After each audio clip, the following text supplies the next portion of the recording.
Good evening, good afternoon, good morning, wherever you are. And I say good morning because someone is today joining us all the way from Canada.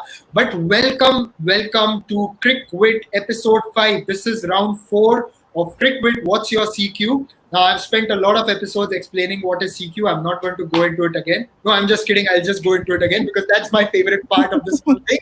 CricWit is CQ. CQ is cricket quotient. And as you know, your cricket quotient as an Indian has got to be very high. You've got to know your cricket, at least in some measure. We've got 3 new contestants today, all of them eager to test their CQ and from different parts of the world, if I may say. Firstly, we've got Chaitanya from Pune. A lot of folks coming in from Pune. Thank you to the city. Hi, Chaitanya. How are you doing? Hi Nishad, I'm doing good. How are you? All good. Thank you so much. And yes, we've got Anuj. He's from Bilaspur, Chhattisgarh. Great to see someone coming all the way from Chhattisgarh. Hi, Anuj. How's it going? All well, Nishad. How's you? All good, all good. Thank you. And I said good morning because joining me all the way from Toronto, Canada, who I think could be Venu's neighbor, is Sundar. Hi, Sundar. How are you doing? Hey, good morning, guys. Good morning, guys. Yeah, doing great and looking forward to battling out with the young guns. Yeah.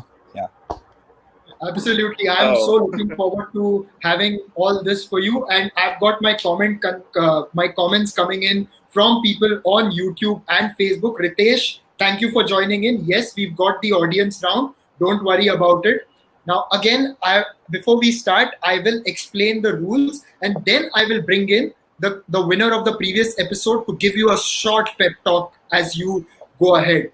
To start off, let me tell you guys in the audience, yes, we've got an audience round. At the end of 15 questions, I'll take a breather and I will ask you 3 questions. If you've watched the episode beforehand of Cherry and Timber Talk, then you would know the answers. 3 questions at the end of question number 15 for the audience, for the contestants. And then at the end of question number 25, I'll have another 3 questions for you. At the end of the quiz, I will announce the answers. Whoever answers these questions, and we have a panel that judges consistency, we will pick you for CricWit, What's Your CQ, for the next episode. And now I will explain to you the rules. There are 30 questions for you contestants, as you know.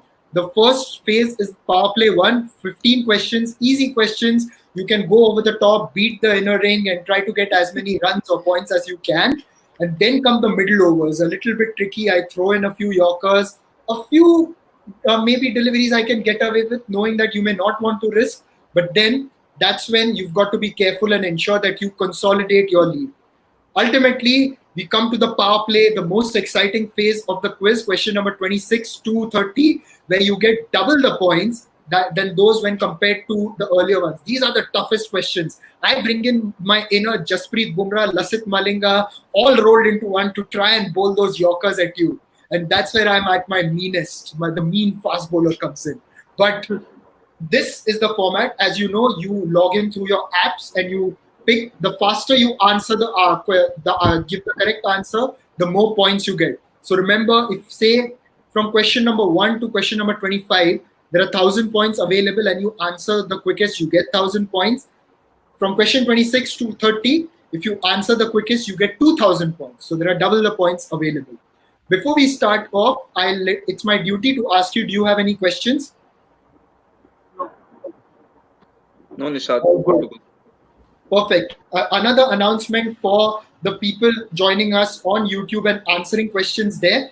Because it is a little difficult to track you sometimes on YouTube, please mention your email ID in one of the comments. So if you are eligible to come onto the show, we will definitely reach out to you. Because we want to get you here. We want to see who's really knowledgeable. All of you are, but it's a competition in all good fun. And before we start, let me get the winner of the previous episode. Can we have Suwajit on, the winner of round 3? Suwajit is also from Pune, if I may add. Hi, Suwajit. How are you doing? Hey, hi, Nishad. All good.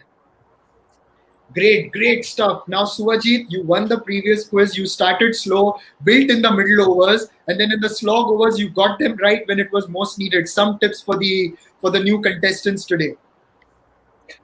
Yeah, so I think, keep it very simple, just how you would, construct your innings. Just stay calm, capitalize on the half volleys and full tosses. Don't commit yourself to false strokes. To the googlies and Nishad. He often bowls them. And if needed, take your time, play it late, especially in the late overs. I think that's it from my end. All the best, Chaitanya, Anuj, and Sundar. Yeah. Thank you. Thank you. Thank you, Suvaji. Please declare this quiz open once for me. Yeah, it's open. That's it. We are done. Thank you, Suwajit, for joining us. We will be seeing you again in the semi-finals, and I look forward to that. So, are we ready? Ready, guys? Yes. Audience, get ready. Everyone, get ready. I will now share my screen so that you can see the questions. Let's play. Right. Here we go.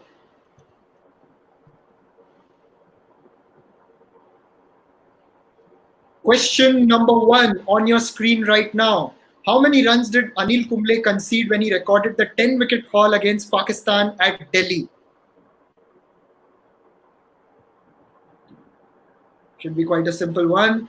Not surprising, everyone getting it right. 10 for 74. And who was the batsman who was not out, if you may remember? Waqar Yunus? Waqar Yunus, right? You're right, Chaitanya. It is Waqar Yunus, and he was the one who remained not out. Wasim Akram was the one who was the 10th wicket. Inzamam had dragged one back onto his stumps while getting out. Right. Everyone ready for the next question? Here we go. Start. Which other sport has Yuzvendra Chahal represented India in? This is at the junior level, mind you. That's right, it is chess. Yuzvendra Chahal, in fact, if you go on to see the website online for the Chess Federation, he's still got a rating. And I think to be a leg spinner, you've got to be very smart. And I think he just brings that element into his bowling very well. Right, gentlemen, let's go to the next question. Question number 3. At which venue did Rahul Dravid and VVS Lakshman play their last tests?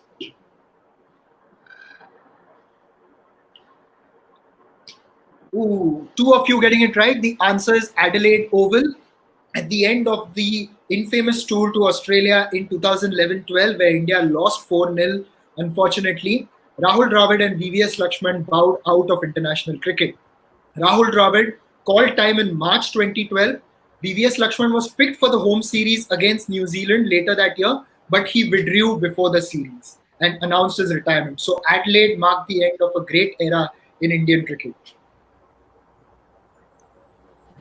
Let's see the scoreboard. Chaitanya coming up the ranks. Yes, well done. These are early days, of course. You can catch up later. Let's move on to the next question. Which of these batsmen hasn't scored a century on Test debut? Hasn't scored a century on Test debut.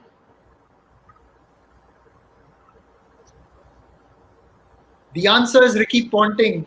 Greg Chappell got 100 on Test debut. Virender Sehwag got one against South Africa. Long partnership with Sachin Tendulkar in that memorable game at Bloemfontein.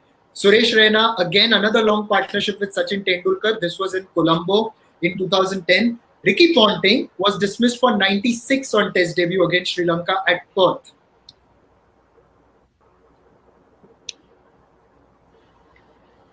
Right, Sundar making a recovery there. Anuj still on top. Let's go on to the next question. Question 5. Who bowled the last over of the 2019 Cricket World Cup? I mean the proper match, okay, not the super over.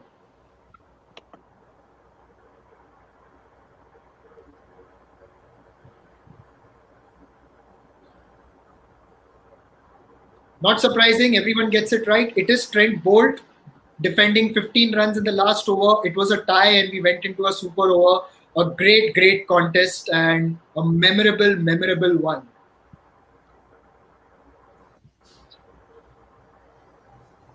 Right. We are progressing along very well. Question number 6. Which stadium was recently renamed as the Arun Jaitley Stadium? Arun Jaitley, a prominent minister in the BJP cabinet until the previous term.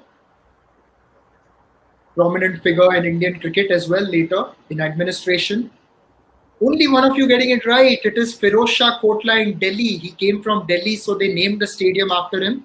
PCS Stadium Mohali is now known as the IS Bindra Stadium. And the one in Lucknow is named after Atal Bihari Vajpayee. Kotla is the right answer. Green Park, Kanpur is still Green Park. With Lucknow coming up, I'm not sure how many matches we'll get to see in Kanpur now. Right, next question. In which of the following movies did Brett Lee play the lead role? Brett Lee, a very popular figure in India, known to sing, multi-talented fellow, quite a good-looking guy, so obviously he could get into the movie business. Two of you getting it right. Well done. It is un-Indian. Bride and Prejudice had that actor called, I think, Michael Henderson is his name, if I'm not wrong. Victory starred Brett Lee, but not in the lead role. It was Harman Baweja in the lead role. One of my favorite cricketing movies, if I may say. But Beecham House is a TV series. Have any of you watched Victory though? Or un-Indian? Un-Indian, I tried to watch but couldn't watch it fully. It's like I think I'll add it to my movie list now. Yeah. Okay. I think now Sundar is going to tell me how he found un-Indian. I just found it through the show now. Now this is the scoreboard. Let's move on. Question number 8. Which umpire was famously nicknamed Slow Death? Rudy Kurtzen, Darrell Harper, Steve Davis, Steve Buckner. Yes, it's generally a pick between Kurtzen and Buckner. It is actually Buckner. He was called Slow Death. Although Rudy Kurtzen was very slow in raising his finger like this, it was Buckner who was called Slow Death because he would first say out and then he would raise his finger. Very popular umpire in India, if I may add. yeah. For wrong reasons. For wrong reasons, yeah. Let's go to the next question. How many runs did Sir Don Bradman need in his last test innings to average exactly 100? The answer is 4. He finished with 6,996 runs. He needed 4 runs, then he would have had 7,000 runs in 70 odd innings, and then he would have averaged 100. So that would have been quite a milestone. But then Eric Hollies dismissed him bold. A fun trivia about that, when that happened, Leslie Claudius, a winning member of India's gold medal winning team at the 1948 London Olympics. They had won the Olympics, I think, 1 or 2 days before that. And Leslie Claudius and a couple of other Indian hockey players went to the Oval that day in expectation of Bradman getting that feat.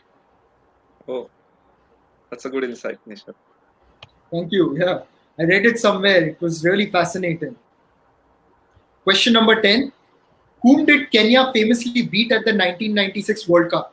As you can see in the picture, their great batsman Steve Tikolo, who I think was a very good batsman to watch.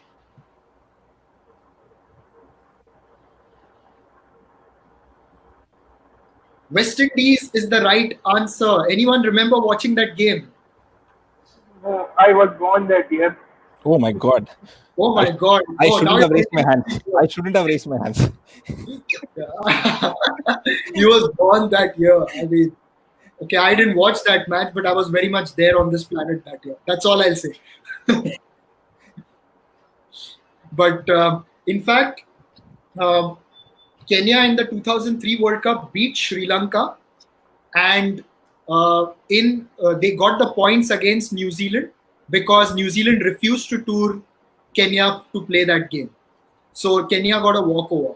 And Chaitanya, I'm quite surprised you got it wrong because Kenya beat West Indies at Nehru Stadium, Pune. Yeah, I know. Right. Let's go on to the next one. Question 11. In which year did Afghanistan make their debut in a major ICC World event?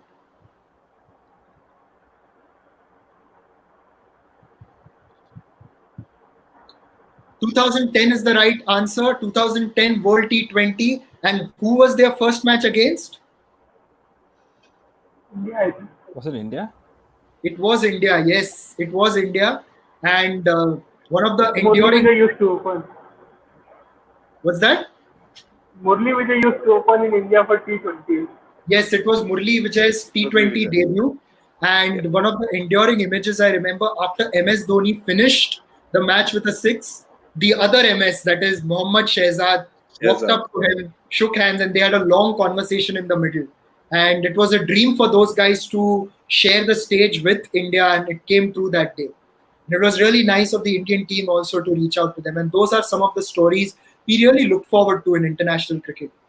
I'm getting quite a few comments. Audience, you're playing very well. Sid Deshmukh, one of our close friends at Cherry and Timber Talk, he is also from Pune, and he watched that game between Kenya and the West Indies. In fact, I remember when I went to school in Pune, one of my teachers would say, I bought a ticket because I felt I'll finally get to see Walsh and Ambrose, and they ended up losing to Kenya. It was an amazing team, actually, the Kenyans. Oh, it was a great team. In fact, they could have won the semi-final against... They could have won the semi-final against Australia easily. But Shane won as, once again, pulling a rabbit out of his hat. Right, this is the leaderboard. Anuj is in the 10,000s now. Sundar making a recovery. Not much to choose between Sundar and Chaitanya. Chaitanya is only 8 points behind him. Next question, question number 12. Against which team did Rohit Sharma make his international debut in 2007?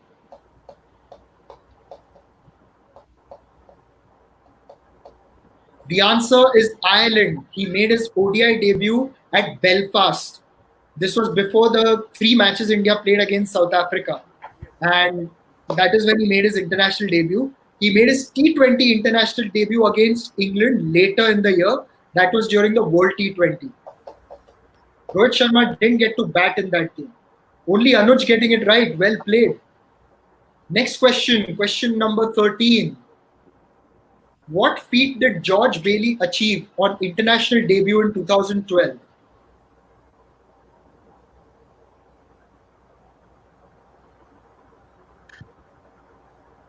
George Bailey, I think this is his permanent expression. So yes, the answer is captained Australia on T20 international debut. And George Smiley. What's that? I said, is George Smiley instead of George Bailey? Yeah, exactly.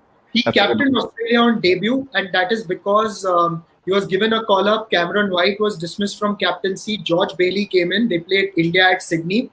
And the interesting fact is that George Bailey is the second man to captain Australia on his international debut. The first man being way back in 1877, Dave Gregory, who captained Australia in their very first Test match. Way long. Yeah, and I think even David Warner played for Australia before his first class debut, although in a T20 international, and that too was the first instance. Can you repeat? Sorry, sometimes we lose your audio. With South Africa, he made his debut now without playing first class cricket. That's right. Yeah. Very well. That's true. Right, audience, we are getting closer to a round for you guys as well. Stay tuned. Question number 14. Which batsman was recalled by the West Indies after nearly a decade in 2009 to captain them in the midst of a dispute?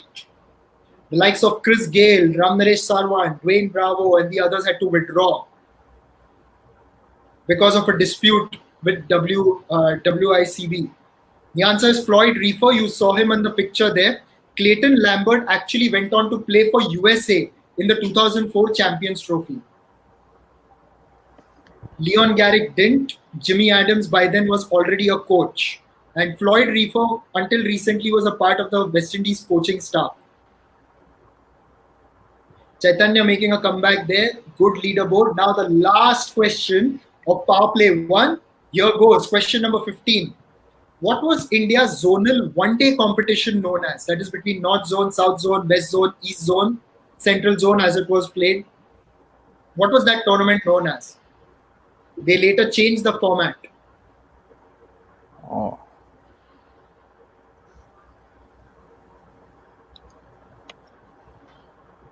The answer is Deodhar Trophy. It's named after Dinkar Balwant Deodhar, one of the great Indian batsmen early in its cricketing history. And NKP Salve Trophy is the Challenger Trophy. Then Where the red, green, and blue teams play, right? That's right. But then they changed Deodhar Trophy to that, where they played India A, India B, and the winner of the Vijay Hazare Trophy would be a part of that. So I know it can be tough sometimes, keeping a track of all these. Now, This was a tricky one, Nishad.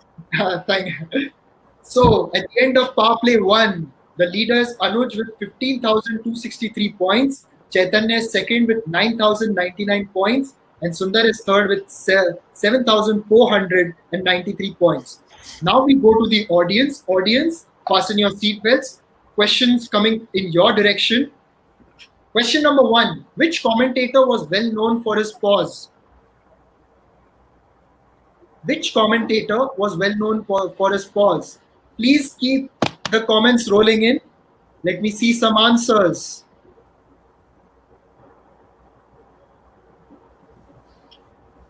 Lot of encouragement coming in for the audience. Way to go, Anuj. Well done. You've got, I think, the whole of Bilaspur coming in.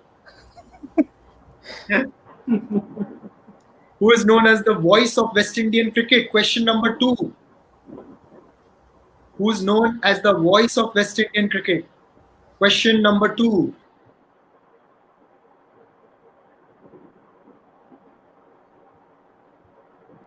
Keep your answers coming in, ladies and gentlemen. Right.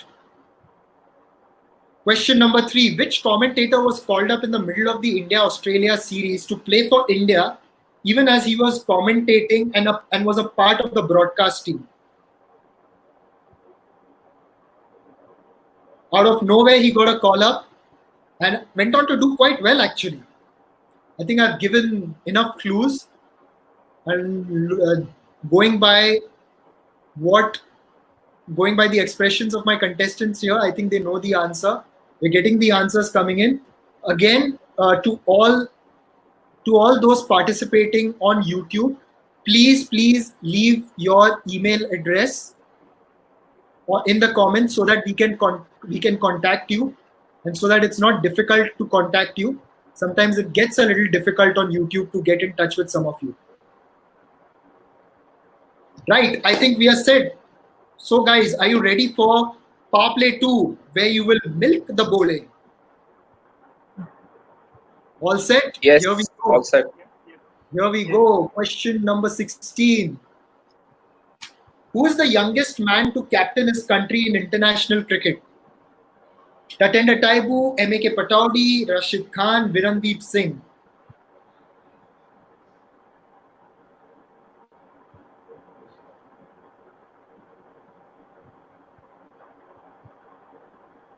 The answer is Rashid Khan. Rashid Khan captained his country in an ODI around 19 years of age. Tatenda Taibu was 20 when he captained his team in Test cricket. M.A.K. Pataudi was 21.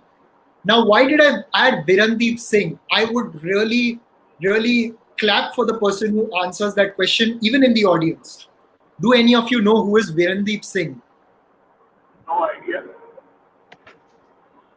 Anyone in the audience? If you know, please comment. I think Is he he the was one he was a captaining one of the Malaysian associate cricketer, teams? right? It was a Malaysian cricketer or something. Associate Yes, teams, right? Yes, Sundar, take a bow. Yeah. Malaysia is the right answer. Well That I- done.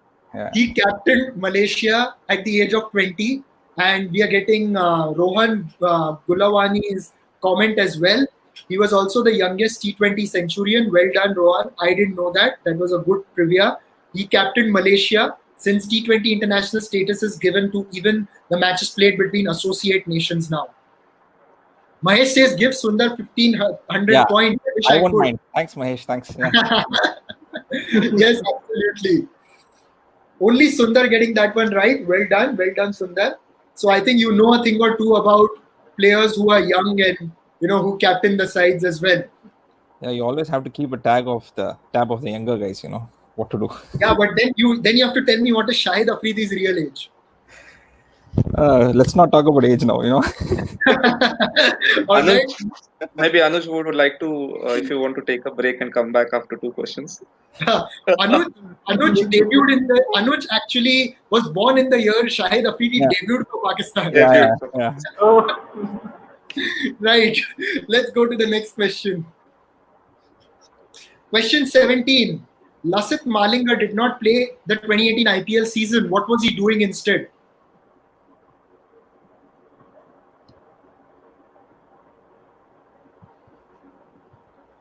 What was he doing instead of playing for Mumbai Indians that year?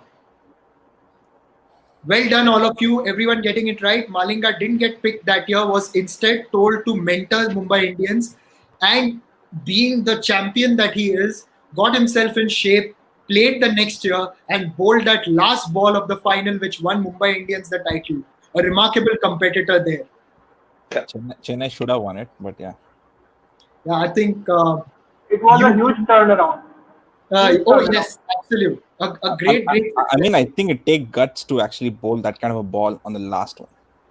Absolutely, and if you actually have a look at the field that was set, everything told the batsman that he was going to bowl a ball on the offside, and he bluffed him by bowling one on the start, a slower ball. So is it true? Apparently, I read somewhere that there was a backstory to it where Rohit had played against Shardul in one of the previous matches, and he kind of knew what his strengths and weaknesses were, and he kind of told Malinga to actually bowl this kind of a ball or something. I don't know if that true story is true. It could be true because from what I know, Rohit Sharma is.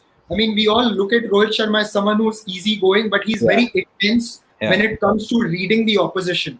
Yeah. And don't be surprised if he doesn't know the weaknesses of his opposition. If you go by a lineup, and that is what Rohit Sharma is as a captain. He goes through a lot of data. In fact, he's gone on record to say that he loves data. Yeah. So it could be true. It could be really true. Yeah, because Shardul is actually a great batsman as well. Yeah. Yeah, he's more than a handy batsman. Yeah, Anuj, what were you saying? On the funnier side, the odd year IPS should be renamed as Mumbai Indians IPS. No other team is going to win. It's 4 times already. Right. Anyway, let's get going to the next question. Question 18.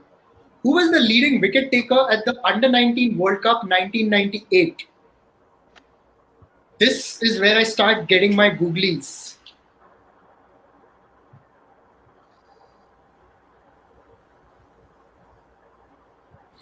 I'm taking a guess here, but let's see. Oh, yes. Who got that right? Oh, Sundar, well done. It He is was Ramnaresh Sarwan. He was a leggy. Leggy. Yeah. He got 16 wickets and he topped the bowling averages. I think he's one of those guys just like Smith, right? Who was known for his leg spin bowling also, but then the batting is just something we know more. In fact, I remember Ramnaresh Sarwan in a test match bowling a long off to Rahul Dravid, who was batting on 146, and Rahul chased it outside the off stump and hit it straight to point. Yeah. I think it was at Gross Islet in 2006. Well done, Sundar. You're coming up the ranks. Let's move to the next question. Who was the first Indian, I say first Indian, to take a wicket of his first ball in ODIs? First ball in his career, that is. The picture is only for representational purposes.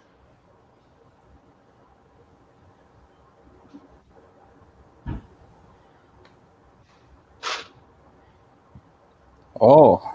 The answer is Sadagopan Ramesh. Bhuvneshwar Kumar is the second Indian player. Sadagopan Ramesh achieved the feat against West Indies at Singapore. The batsman was Nixon McLean. Okay. Okay, that was really a googly. Yeah. Let's move to the next question, number 20. Ajanta Mendis beat Ajit Agarkar's record to be the fastest to get 50 ODI wickets. Agarkar's record is 23 matches. What is Ajanta Mendis' record? In how many matches did he get 50 ODI wickets? Only one person getting it right. The answer is 19 matches. And as you remember, he had tormented India that year because India played a lot of him. Sundar, well done. Now you are in the 10,000s. Chaitanya, there's still a long way to go. You can come up. Anuj still leading the pack with 16,102. Only Viru cracked this. Only Viru cracked him. Yes, in fact, that double hundred at Gaul is one of the best innings by an Indian batsman in Sri Lanka. And later, once Virendra Sehwag. Yeah. I rate this as his best innings in Test cricket. That was a gem. Yeah, and later the others also cracked it. So but it's credit to Sehwag for getting him right. Actually, then moving on to the next question. Chris Gayle has the record of scoring the fastest century in representative cricket. That means first-class cricket, List A and T20. That's the fastest century in senior cricket. How many balls did he take?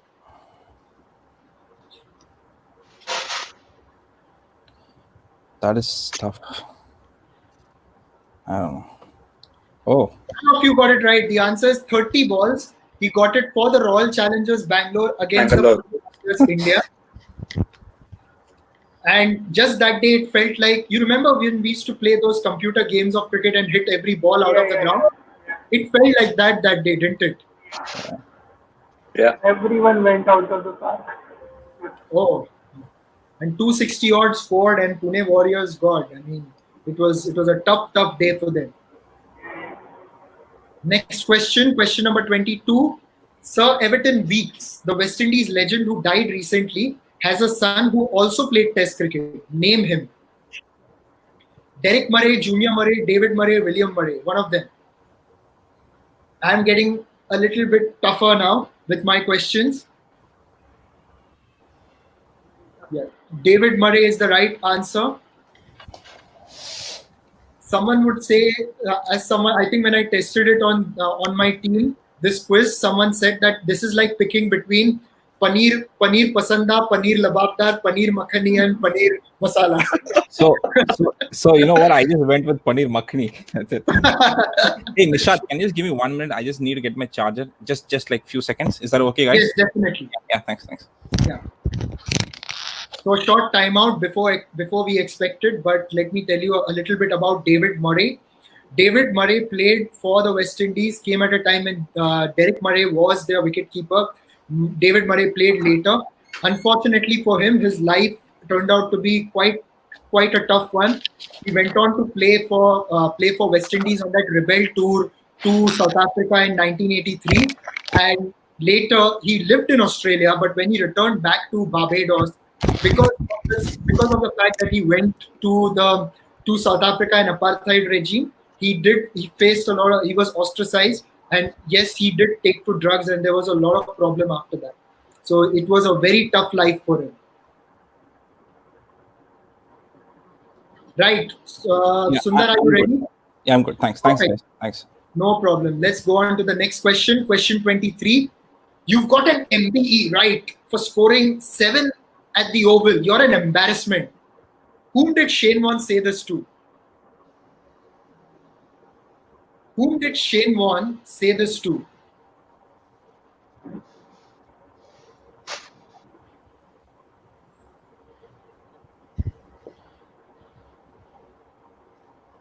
The answer is Paul Collingwood. I think Chaitanya got it right. I saw the slide. I'm going like this. I love it when the competition goes that way. It is Paul Collingwood, and as you know, Paul Collingwood was the only change England made during the 2005 Ashes.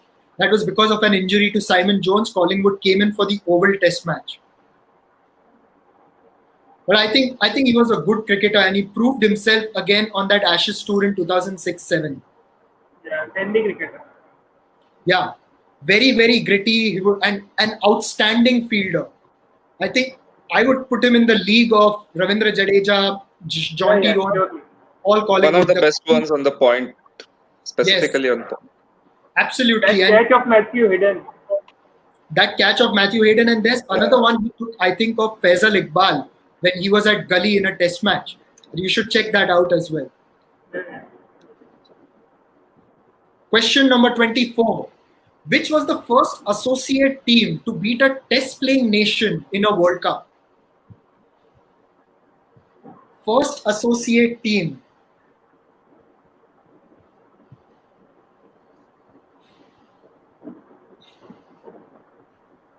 Vignesh is saying not in the Ashes in the ODIs in 2007. Vignesh, Collingwood actually got a double hundred at the Adelaide Oval during the second test. It was a very good innings.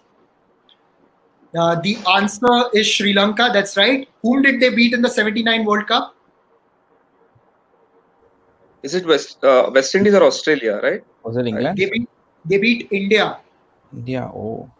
So when India actually play in the first two World Cups, the only team they beat was East Africa. So when India was going into the 1983 World Cup, some people were even saying, why is India even playing? And but if you actually go on to see, Sir Gary Sobers said that this Indian team could do something because Kapil Dev had picked the team quite intelligently, bringing in all-rounders, those bowlers who would be useful in English conditions, and it ultimately worked for India. And another fun fact, one of the writers who had written that India, what are they doing in this World Cup? He said, someone told him, you've got to eat your words now. And he actually took a copy of the article he wrote and he ate it, the paper. Wow. Right, question number 25. At which ground did Belinda Clark record one-day cricket's first double century? Picture for representational purposes. I couldn't get one of Belinda Clark, that's why. Where did she get that big double hundred against Denmark in the Women's World Cup?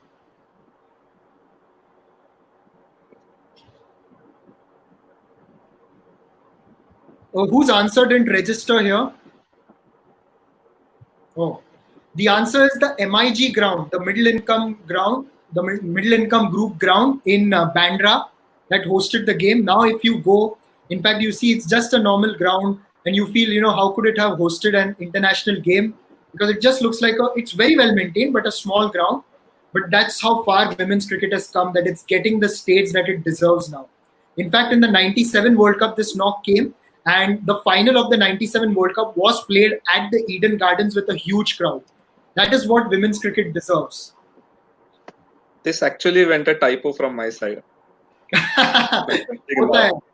Hota hai. Inside edge, outside edge. Sometimes they miss the stumps and you get 4 runs for that. Yeah, but the excitement. Now you guys get a breather. Even I'll reach out to my bottle of water because, as you can see, I talk a lot. Yeah. Nishant Patan joining in. He's the cricket secretary at the MIG ground. Hi Nishant. Historic moment for your club. Love coming there. Right. Now we've got the next round of audience questions. Question number 1, or rather 4. Which multinational... No, this is the wrong one. We've got... which commentator was given the title of the sexiest voice on radio by the Australian Broadcasting Corporation?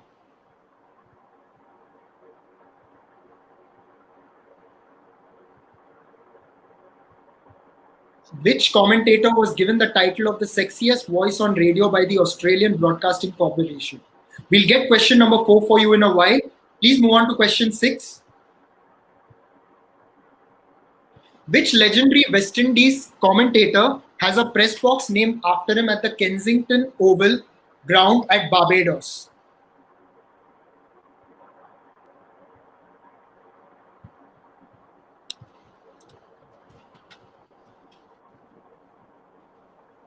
Right, I'll just read out the question number 4. Which famous English commentator was almost picked for England in an emergency situation during their tour to India in 1963-64? Which English commentator was nearly picked for England during an emergency during their 1963-64 tour to India? A lot of injuries, a lot of illnesses in the squad, and he was someone who was young and fit, so they might have had to play him. That's the question before you. Right. Lot of answers coming in. Please keep that going. Audience is doing really well. That's right. We had a short discussion about this during the Cherry and Timber Talk episode.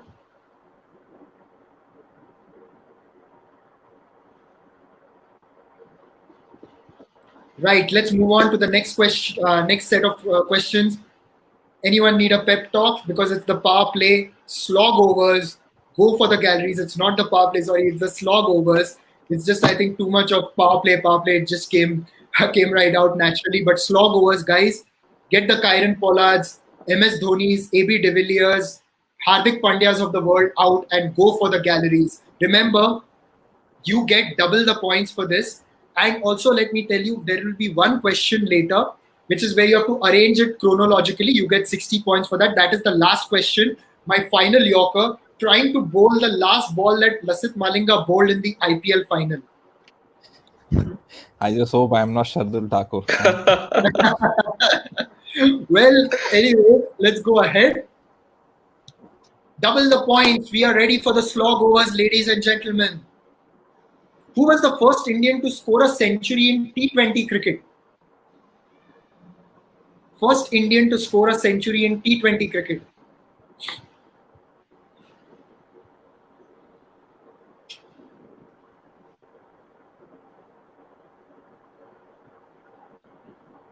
None of you getting it right. Everyone going. Manish Pandey is the first man to get a century in IPL cricket for India.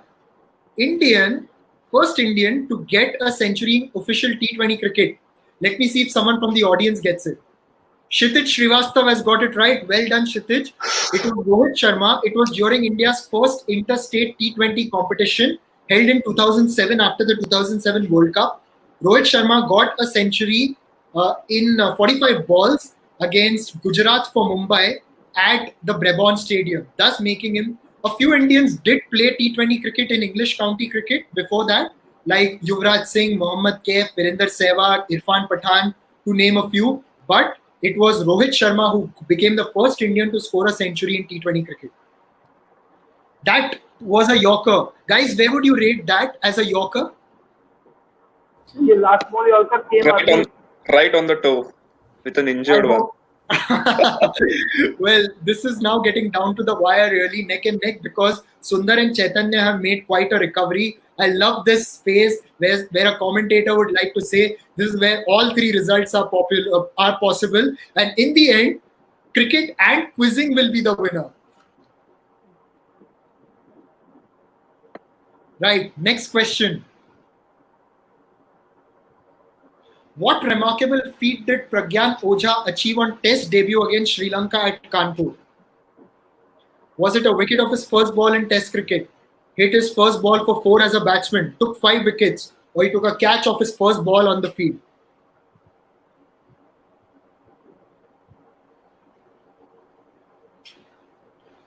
None of you got the answer right. Everyone going for all the other options. This is what happened. Pragyan Ojha made his debut. India batted first. Then when Sri Lanka came on to bat, Tilakaratne Dilshan hit his first ball by Zahir Khan to Pragyan Ojha, who was on the field. It was his first ball as a Test cricketer on the field, and he took a catch. That's well done. Vignesh, it was not Paranavitana. It was Tilakaratne Dilshan who took first strike that day. And by the way, if I may brag, Taranga Paranavitana is the only international cricketer with the name Nishad. His full name is Nishad Taranga Paranavitana. Just 3 words, is it? Nothing more than that, right? Yeah, it's 3 words. Next question number 28. Brendan Nash moved to Jamaica in 2007 and represented the West Indies in 2008. Which country did he move from?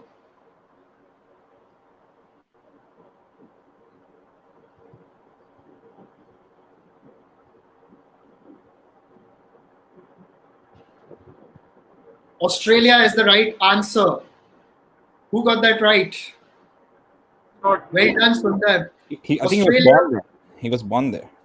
He was born in Australia. His father, he qualified for Jamaica through his father, who represented Jamaica in the Olympics as a swimmer. Oh. And Brendan Nash, in fact, fielded for Australia against West Indies during West Indies' tour to Australia in 2005. And a few years later, he was playing for the West Indies against Australia. That's right. People getting it right. Vignesh saying West Australian who played for Western Australia and Queensland. Well done, Vignesh. Yes, he was one of the, after a long time, a white cricketer playing for the West Indies. And that was a feat for him. And he was also vice captain for a short period under Darren Sammy of the Test team. Must say, Nishad, these are all like amazing questions, huh? Oh, Yeah. thank you. Yeah, yeah. Thank you so much. And looking at the audience response is also amazing. You just give them the name, they give you the history, It's like amazing. Oh yeah, our audience is fantastic. You look at some of the guys who are regulars and it's really amazing. Some of them are participants as well from the past, and now, as I can see, we are getting quite a few who will be participants in the future, just like you guys. Question number 29. How many one-day World Cup finals, that is the 50-over World Cup finals, men's and women's, has Lord's hosted in total? I'm not counting the T20 international finals. How many one-day World Cup finals has Lord's hosted in total?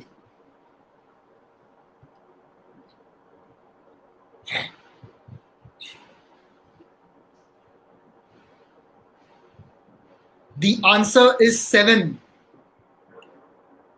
I like it. Vignesh, you've got it right. Bang on. It is 7. Can we have his answer on screen? There it is. Well done, Vignesh. The answer is 7. 2 women's World Cup finals, one in 1993 and one in 2017, and 5 men's finals, 75, 79, 83, 99, and 2019. 5 plus 2, 7.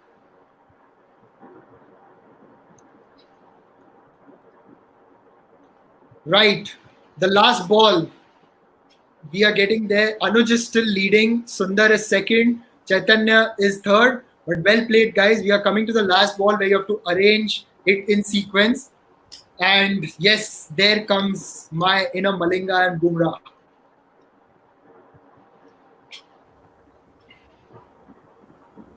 Arrange the following in chronological order. England crash out of the 2015 World Cup. Alistair Cook acts as England ODI captain. Kevin Peterson dropped from England team for good, or England score 400 in an ODI for the first time.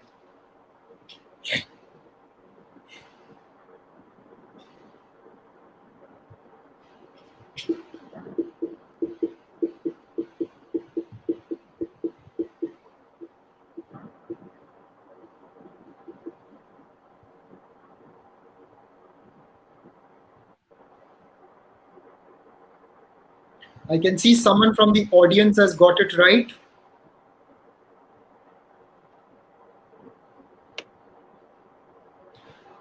We're getting another good answer from the audience. Well done. Again, a reminder to those joining us on YouTube, please note down your email addresses in the comments as well, so that I know how to contact you. Our team can get in touch with you. This is the right answer. Kevin Peterson was dropped from the England team for good after the Ashes 2013-14. Alistair Cook was axed as England ODI captain in 2014 December. England crashed out of the 2015 World Cup in March 2015, and they scored a 400 in an ODI for the first time in June, July of that year. Here's the result for CricWit episode 5, round number 4. Chaitanya, well played. No problems. You've played very well. You've given a good account of yourself. Sundar is second. And the winner is Anuj with 19,680 points. Congrats, Anuj. Congratulations, Anuj. Very well played. Congrats, Anuj. In fact, well played to all of you. Chaitanya, thank you for joining us. You gave a very good account of yourself. Great knowledge. In fact, it's quite great to have you Thank you so much. Thanks, Nishad. Thanks. It was a great quiz. Congratulations, Great guys. Enjoyed a lot. I think it was a low-scoring thriller, Yes, it was just like the World Cup Right? final, I think. Yeah, I And know. Sundar, well played, well done. Thanks. Sure. Thanks to you, And- Nishad. Thanks to you, Nishad. Amazing it was. My pleasure. It's always fun to bring these quizzes at the at these times when we all need something to cheer about. And Anuj, well played. Bilaspur ki shan, well done. Thank you. Yes, and now we shall have the answers of the audience rounds. Can we have question number 1 on screen, please? Which commentator was well known for his pause? Any of you want to guess? Was well known as for his pause.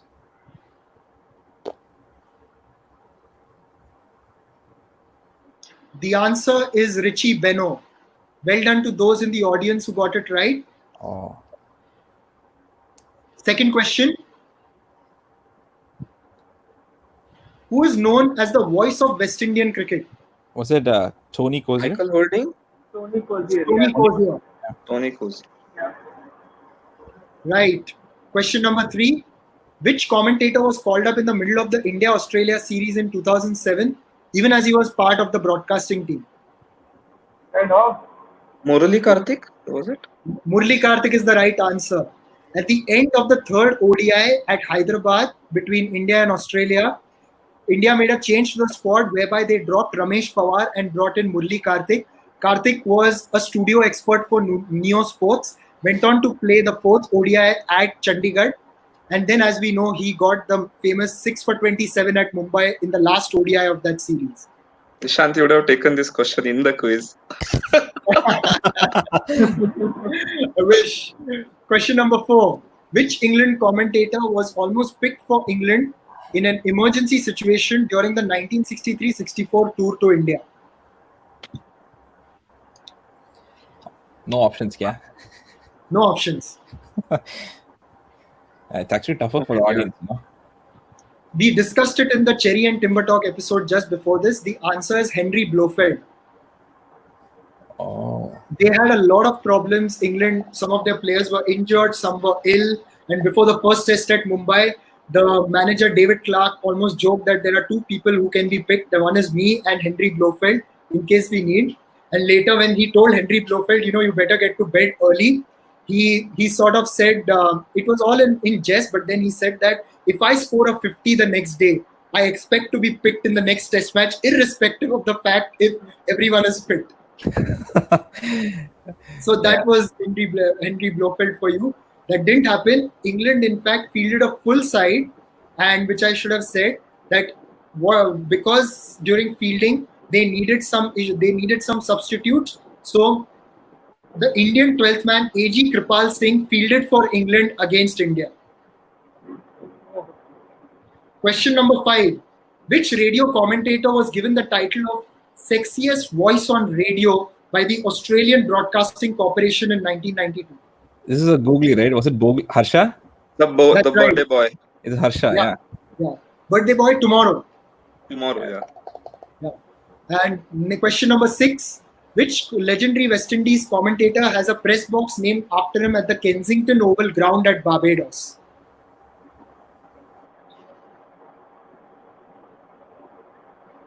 The answer is Tony Cozier again. Oh. All right, that was fun, ladies and gentlemen. Audience, thank you so much once again for joining us. We will get in touch with those who cracked the audience round. And participants, a pleasure to have you on our CricWit episode, and welcome to our Cherry and Timber Talk community. Absolutely. Hey, congrats, Anuj. Great playing as Chaitanya and Nishad and the entire team. It was amazing. Thank you so much, guys. Thanks for having us. A lot of good information, and the cricketing knowledge is just so good. Thanks, Nishad. It was good. When you rightly said, Nishad is an encyclopedia of cricket. Thank you. My pleasure, guys, and everyone in the audience. Do tune in next Saturday as well. We're just doing this to add a bit of cheer. Please join us again. Bye for now. Have a good evening. Yeah. Have a good weekend ahead of you and a good and happy week. Stay home. Stay safe. Bye-bye. Bye, guys. Bye. Bye, everyone. Bye.